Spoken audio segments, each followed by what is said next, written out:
Hey friends, Justin Silly Gaming here, and we're back with part 2 of Kerbal Space Program. And what we did in the last one was we sent our first rocket in, and then we got some science, and now we're going to do some more things. So, as you can see, we need the RT-10. Oh, let's keep that up. We now need the RT-10 solid fuel booster this time, and we want to use the parachute again, which we might not get to do this time, but you never know. Just depends on our speed coming back down. So let's build a new space rocket. Space rockets are fun. There we go. We're gonna call it the YSG Launcher 2, and we need to start with this command pod as usual. And then there is the Mark 16 parachute, which we need. And then we need this solid fuel booster here, which is the RT-10. We don't really need fins because we're not going very high, but we're going to use them anyway. And this time, we are going to attach them there. And then we will put also... Should we do some science? Is it going to work? I don't think it is. But we do have a decoupler now, so I can show you what they do. If we put that on, we don't need anything else yet. This decoupler now means that we'll fire, then it'll split, and then just this part will come back down with the parachute, hopefully. Did we have anything else we can add on that's cool and new? We do have the mystery goose still. And we can only really use one. Actually, no, I'll tell you what, we could try 3 and put this communitron on the top. We just want the 1 though, obviously. Like so. And then if electric charge required but not generated. See, we don't have a lot of electric charge. I don't know if we have any electric charge, to be honest. So we might not actually be able to do anything with this. But let's try it. We'll get it up and we'll fulfill those contracts. But we might not be able to do the goo just yet. So let's save the YSG Launcher 2 and we're going to go for it.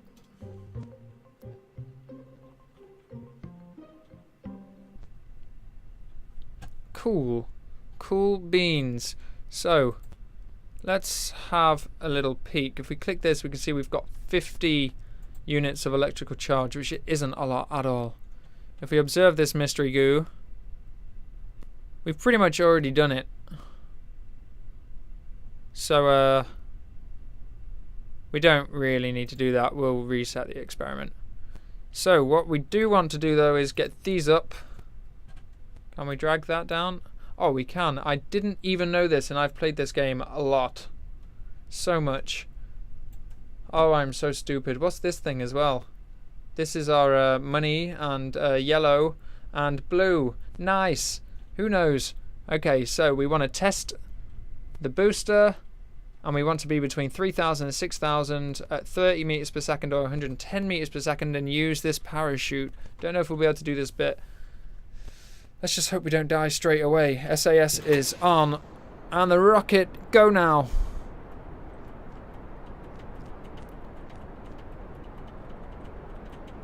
And what we can do is observe the mystery goo now. And we will recover that because that is worth 7 science, which is good. Now we are going high and we have got a lot of fuel. I don't think we're going to be able to do this parachute one. Because, I mean, we've still got a lot of fuel. What we could do is decouple now, but that's dangerous. We don't want to do that because then we have a rocket firing itself into us. So we are going to try and turn as much as we can. We still have a lot. We're going to go high here. And we don't have any kind of heat shield. So we just got to hope that we don't die. But as you can see... Oh, we're quite high up now. We might be able to get something else with this mystery goo. Flying at Kerbal still. But we'll keep that because that's not bad. What was this? Review... Yeah, that was the same. So now we're quite high up though. We might be able to get something else in this goo. What does it say? What does it say? We are in the upper atmosphere. The goo seems to be getting very cold. So we will recover that as well. And it turns out we can recover a lot of data, which is good. So we don't really need this little point on top. But now we are going to come down at some speed, and I think we're going to die. But we're going to have a look, and this could be the first thing that goes wrong in Kerbal Space Program for this career mode, because I didn't put a heat shield on. And we are still going up. Wow. I did not think we'd go this high from one of those RT-10s. Seriously, we are still going up. We're going to get to nearing the edge of the atmosphere. The edge of the atmosphere on Kerbin is 70,000 meters, just about. Here we go now. We're falling down. And are we going to get too hot is the question. You can see the curvature of Kerbin there, which is very pretty. We'll review this. We definitely want to keep that. But this one, we'll review this. And we can reset that one because we are quite high. And just see if we can get anything in the upper atmosphere. There we go. And we'll keep that.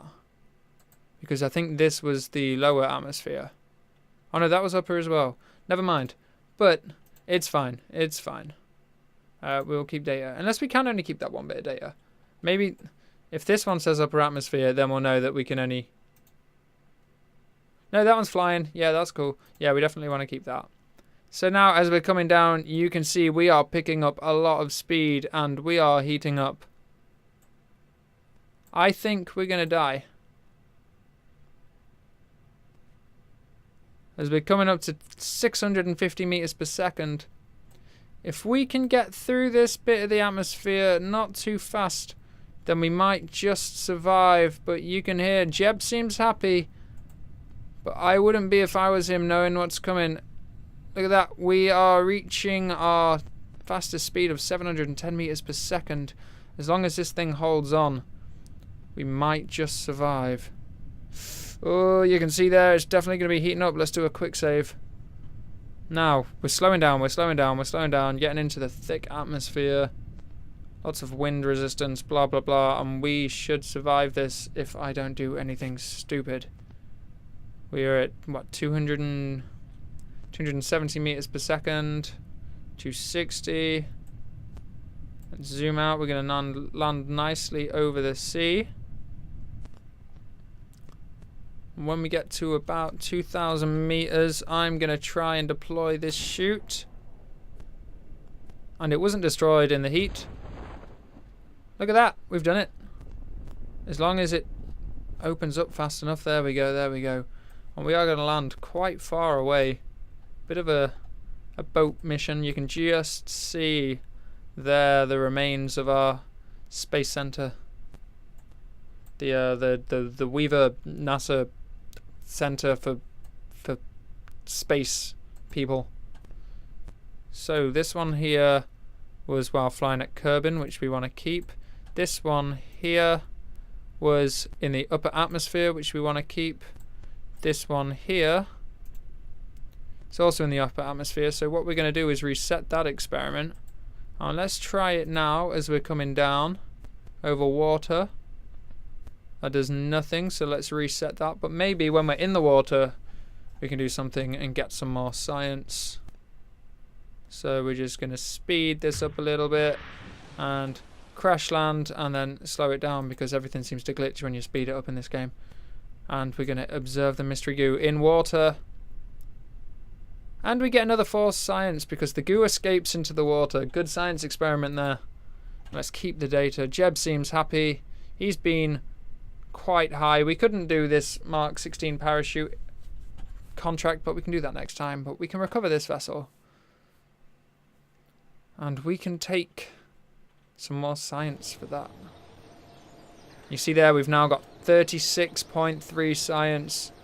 We've got mystery goo, mystery goo, mystery goo, and we recovered a vessel that survived a flight. We get some more funds. And Jeb doesn't really get anything for that. But we should maybe have some more milestones.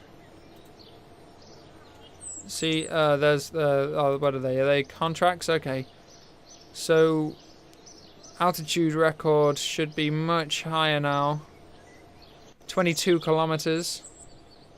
And speed of 790 meters per second, which is way faster than anyone should ever go.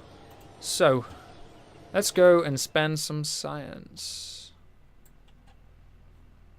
Now, we could just go for general rocketry, but I think survivability is a smart thing, because we can get a heat shield, and that's what we were lacking there.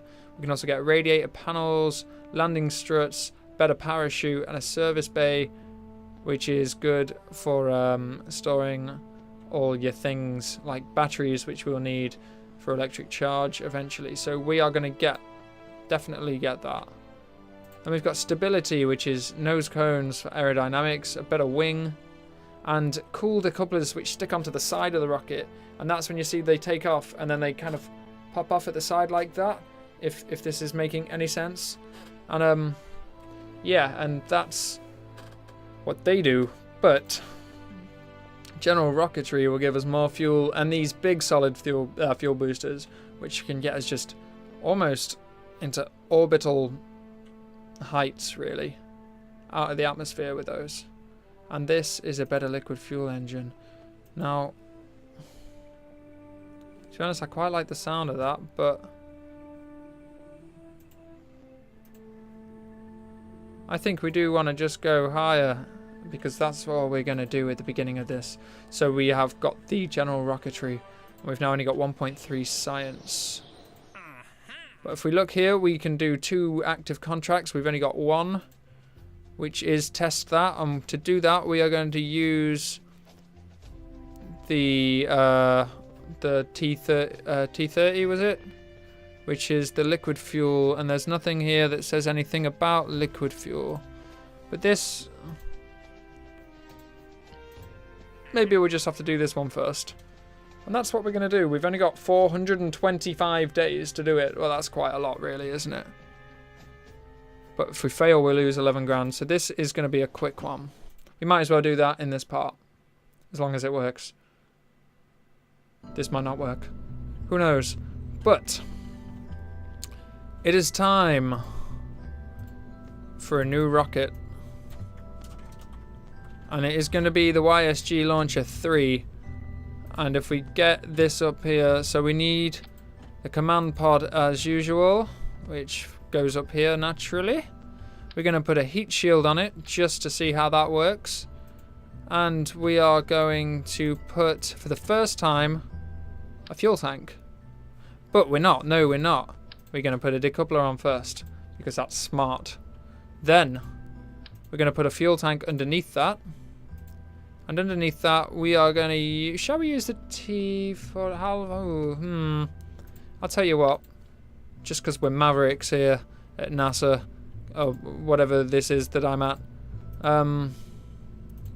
We are going to use that, and we're just going to use a T30. Oh, no, let's use a T45, just in case we're too heavy. Wait, do they have more max thrust? No, they don't. But we're going to use it. We're going to use it. It's bigger. And then this time we are definitely going to want fins. As you can see there, they look pretty swish. What else do we want? We want a parachute. Very important.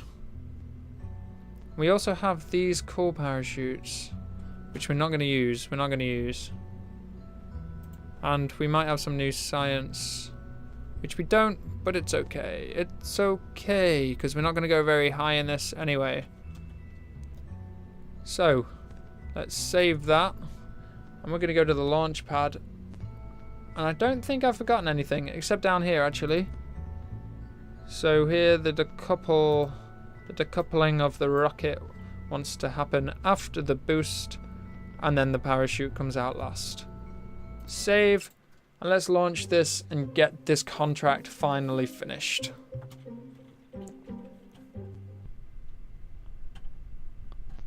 So, Jebediah Kerman going for his third launch. He looks as happy as ever. So we have to be flying at a very low speed, between 3,000 and 6,000. But now that we've got these fuel tanks, you'll be able to see what I can do here. So we turn SAS on, and we now have throttle control down here. So I'm going to have it just about there. That will be fine. We are going to fire. Wow, it's much easier to control with liquid fuel, it has to be said. And we are going fast, so what we can do is just slow ourselves down so that we are still going in the air, but at a certain point at 3,000 we can cut the engine. Now, then decouple. And we are going the right speed, the right height. We can use the parachute, and there you see the contract is complete. Now we just have to make sure that we land it. Let's do a crew report. There is nothing to do there. So, we haven't done a crew report from the water, I don't think, so we could do that. So let's wait until we crash down. I say crash down. We land gently at what, 6 meters per second? Just around 6 meters per second. Coming closer to the ground. Or to the sea. There we go. And that heat shield wasn't really of any use for us this time. But it was good to see that it didn't blow up. What we can do is a crew report from inside. Or what we also could do is something I've just thought about, is EVA. Can we do an EVA report from outside in the sea and get 5.6 science for that? And that is what we're going to do. And then we could store the experiment and do a crew report. Come on. It's not going to let us do a crew report. But we can board and then try and do a crew report inside and do that as well. So now we've got 2 lots of stored data. And that should be enough with our contract complete as well. Maybe we can get that third bit of research that we weren't able to last time. We've got 13.1 science. I don't think it's enough. But we'll have a look. We'll have a look. 13.1. No, we need 18. So we're close. We're close. And as you can see, there's plenty more contracts for us to get all tangled up in. So thank you very much for watching this video. I hope you've enjoyed it. If you have, remember to like, comment, and subscribe. And check out other things that I've done before, because there might be something you enjoy. And if you're watching this and you haven't watched part 1, maybe watch part 1, because it explains a lot of how this game works and what the aims are and how to build rockets. And if you're looking at playing it yourself, it's good to check out these first few videos. Also, check out a guy called Scott Manley, who is just an absolute beast at this game, and he's taught me everything that I've needed to know so far, even though I seem quite the rookie. So, thanks for watching, and don't you go change.